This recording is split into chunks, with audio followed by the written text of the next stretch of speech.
Hello दोस्तों, स्वागत है आपका tales of horror Hindi channel के अंदर। आज मैं आपका दोस्त कई दिनों बाद आपको अपनी एक नई आप बीती सुनाने आया हूँ।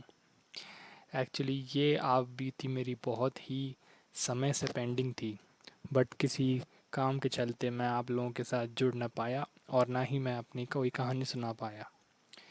तो चलिए आज से ये सिलसिला शुरू करते हैं। आपको हर हफ्ते कुछ ना कुछ नया सुनने को मिलेगा। तो बिना वक्त ज़ाया करे चलिए शुरू करते हैं। तो ये कहानी जब की है, हाँ, जब मैं बहुत छोटा हुआ करता था। मैं उस समय क्लास फिफ्थ के अंदर था, यह मुझे अच्छे से याद है। मैं एक अपने रिलेटिव के घर गया हुआ था उस वक्त। और उनके कॉलोनी की बनावट ऐसी थी कि एक स्क्वायर के अंदर बहुत सारे घर थे, यानी कि क्वार्टर्स बने थे। उन्हीं में से एक क्वार्टर हमारा था। और हमारे क्वार्टर के जस्ट सामने एक बहुत ही बड़ा प्लेग्राउंड या फिर एक पार्क था। और उस पार्क के सेंटर में एक बहुत ही पुराना सा टूटा फूटा सा फाउंटेन बना हुआ था। अब जो हमारा घर था, उसी घर के जस्ट सामने उस ग्राउंड का गेट था। तो हम जब भी मेरे रिलेटिव के घर जाया करते थे, तब हम घर में कम और उस ग्राउंड में ज़्यादा रहा करते थे। तो सीन कुछ ऐसा हुआ कि वो जो टूटा फूटा फाउंटेन था, जो बीचों बीच ग्राउंड के बना हुआ था, उसके चारों तरफ पुरानी सीमेंट की कुर्सियाँ लगी हुई थी, जो कि आपने कहीं पुराने पार्क्स में देखी होंगी कि किस तरीके से वो पुरानी सीमेंट की कुर्सियाँ बनाते थे। पत्थरों की, ना कि सीमेंट की, पत्थरों की कुर्सियाँ बनी थी। बट जैसा मैंने बताया, वो बहुत ही पुराना पार्क था, तो सारी कुर्सियाँ टूट चुकी थी। और उस फाउंटेन तक जाने के लिए हमारे घर से डायरेक्ट हमारा गार्डन का गेट पड़ता था। और गार्डन का गेट जब भी आप एंटर करो, तो दोनों तरफ बहुत ही बड़े बड़े पुराने जंगली पेड़ थे। वो काफ़ी बड़े थे और काफ़ी पुराने थे। और उनकी जड़ें जो थी, वो ज़मीन से निकल रही थी। और उन्हीं सब पेड़ों के बीच से उस फाउंटेन तक जाने के लिए एक रास्ता था। तो अब ये सब तो एक बेसिक हमारा व्यू है कि कैसे हमारा वो प्लेग्राउंड दिखता था।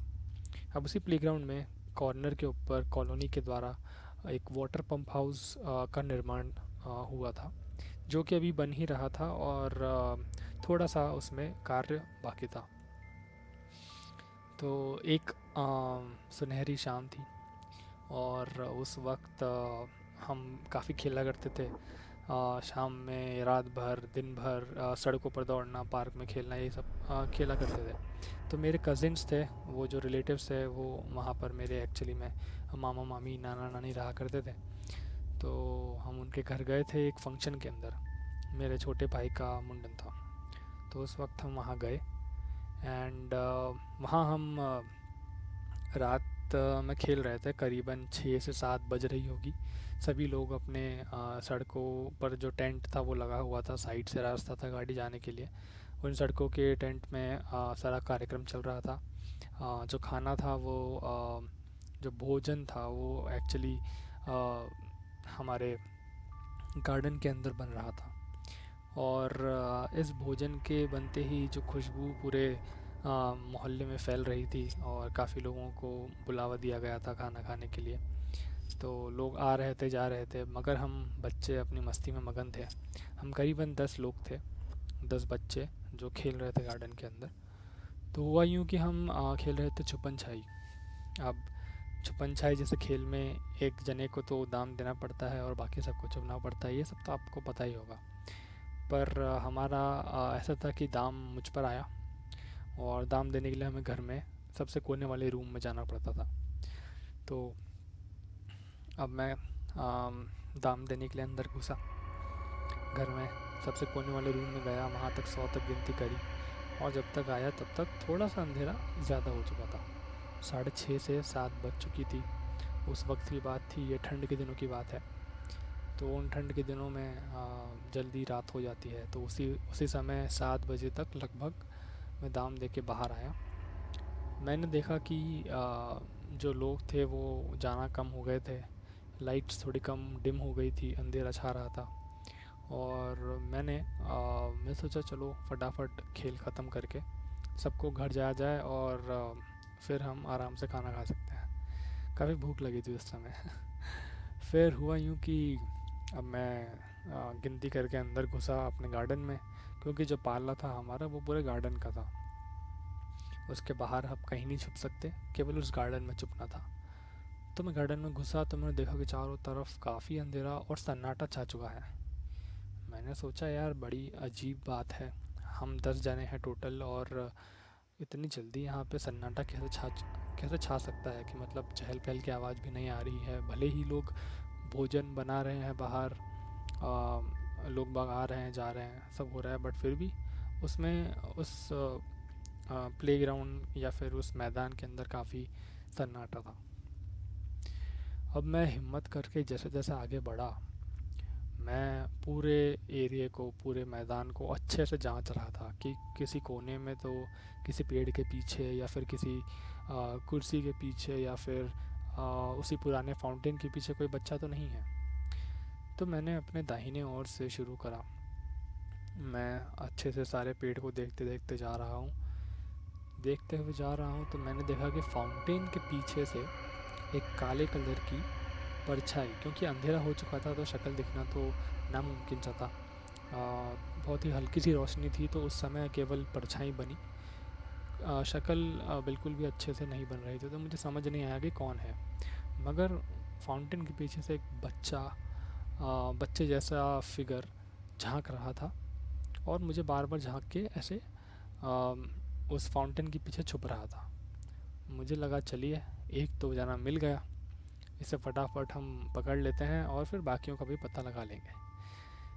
तो मैं दौड़ कर उस फाउंटेन की तरफ जाने लगा। मैं जैसे ही जा रहा था तो अंधेरा ज़्यादा था, इसलिए जो हमारे पेड़ की जड़ें होती हैं, जैसे मैंने आपको पहले ही बताया कि वो ज़मीन से निकल रही थी और उस सारे रास्ते में कवर्ड थी वो रूट्स। तो उनमें से एक रूट में मैं उलझ के गिर गया। मैं जैसे ही गिरा तो पूरे मैदान में थोड़ी सी ऐसे खिलखिलाहट की आवाज़ आई, किसी बच्चे की हंसने की आवाज़। अब ये होते ही मुझे लगा कि नहीं, अब तो आसपास ही हैं सारे लोग क्योंकि हंस रहे हैं। तो मैं अपने सावधानी से फटाफट उस फाउंटेन की ओर वापस जाने लगा। मैंने देखा कि वापस से वो परछाई ऐसे झांकी और वापस छुप गई। फिर मुझे खिलखिलाहट की आवाज़ आई। मुझे लगा अब तो पक्का यहीं पे होंगे सब।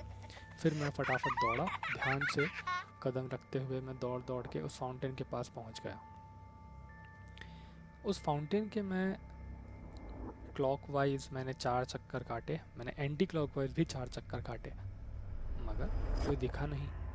मुझे लगा चलो इस फाउंटेन के अगल बगल जो पेड़ लगे हैं उनके पीछे देख लेता हूँ, क्या पता वहाँ भाग के चले गए हों। मैं वहाँ भी देखने गया, वहाँ पर भी कोई नहीं था। बट मुझे फिर भी अभी खिलखिलाहट की आवाज़ आ रही है। ऐसा लग रहा था कि वो सभी लोग कहीं आसपास ही छुपे हैं, किसी न किसी पेड़ के पीछे या फिर किसी जो हमारे टूटे हुए कुर्सियाँ लगी थी उनके नीचे।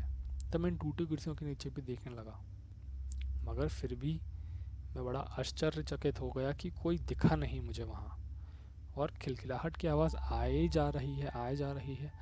मैं बड़ा अचंभित था उस वक्त। मैंने सोचा कि यार पता नहीं कहाँ है, और मेरे दिमाग में उस वक्त ये भी नहीं आ रहा था कि ये असल में है क्या चीज़। ना मुझे उस वक्त भूत का ज्ञान था, ना मुझे आत्माओं का ज्ञान था, कुछ भी नहीं था।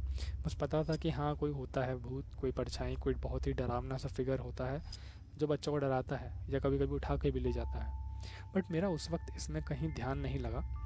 मैं फिर भी अपने दोस्तों को ढूंढ रहा था, अपने भाई बहनों को ढूंढ रहा था कि कहाँ छुपे हैं। फिर मेरी नज़र गई उस पंप हाउस के वहाँ।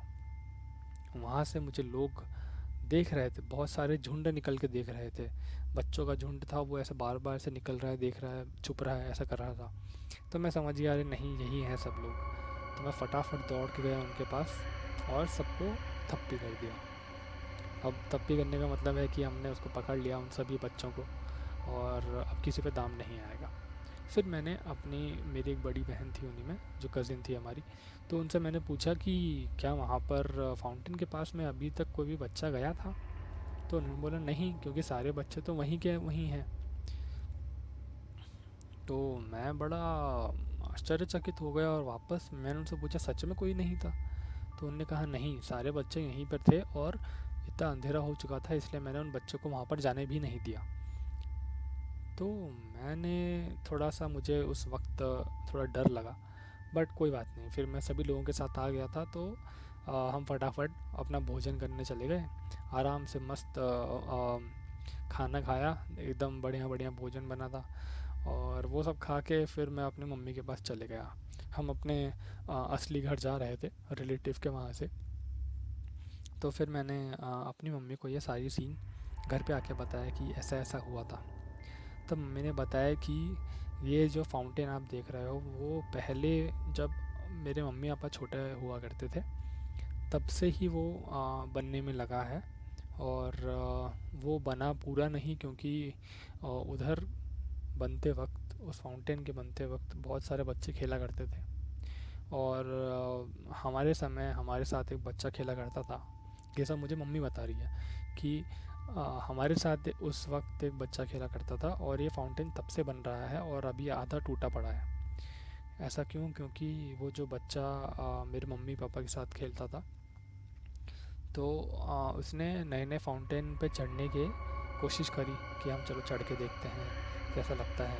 तो वहाँ पे बल्कि वो पूरा सीमेंट का बना था, पत्थरों से बना था। तो उस बच्चे का किसी तार में या किसी लोहे के अंदर पैर फंसा और वो बच्चा उस फाउंटेन से गिरा। फाउंटेन से गिरा तो नीचे जो ज़मीन थी उसमें उसका सर लगा और सर फट गया, उसकी मौत वहीं हो गई। तो उस बच्चे की मौत वहीं होने के कारण मतलब काफ़ी सन्नाटा, काफ़ी एक कहर का माहौल छा गया उस ग्राउंड के अंदर। तो लोग बाग ज़्यादा जाना पसंद नहीं करते थे। मगर अगल बगल के जो लोकल एरिया के बच्चे थे, जो जो थोड़े जो पढ़ाई लिखाई ना करा करते थे उस वक्त, तो वो बच्चे फिर भी उस पार्क में आके खेला करते थे उसके उस बच्चे की मृत्यु होने के बाद। तब उनमें से भी ऐसे 2 बार और हादसे हुए कि 2 बच्चे और गिर के मर गए उसी जगह पे। तो ये चीज़ थोड़ी भयावह हो गई और उस वक्त के बाद से इन लोगों ने इस फाउंटेन का निर्माण ही पूरा कंप्लीट नहीं किया और वो फाउंटेन ऐसा ही आधा अधूरा टूटा फूटा पड़ा हुआ था। अब ये सब सुनने के बाद मुझे समझ आया कि यहाँ कुछ गड़बड़ ज़रूर थी। और फिर मेरी मम्मी ने बताया कि अब रात हो जाए तो उस एरिया में जाकर खेलना नहीं है और किसी अपने कज़िन्स को भी वहाँ पर मत ले जाना। अब फिर मुझे इतना बड़ा होने के बाद फिर समझ में आया कि अच्छा, ये उस वक्त एक छोटे बच्चे की आत्मा या प्रेत कह लो। और वो खिलखिलाहट की जो आवाज़ आ रही थी वो उन्हीं बच्चों की हंसी थी जब मैं गिरा और जब मैं उन बच्चों को ढूंढ नहीं पा रहा था तब। तो हो सकता है वो मेरे साथ खेलना चाहते हों, या इस वजह से हो, या फिर उनका इरादा कुछ और हो। ये तो मुझे पता नहीं, मगर ये था मेरा एक रियल इंसिडेंट। तो आशा करता हूँ कि आपको ये कहानी पसंद आई होगी और आगे भी मैं ऐसे दिलचस्प कहानियाँ लेके आता रहूँगा। तब तक के लिए हमारे साथ बने रहिए। इजाज़त चाहूँगा। शुक्रिया, धन्यवाद। जय श्री राम।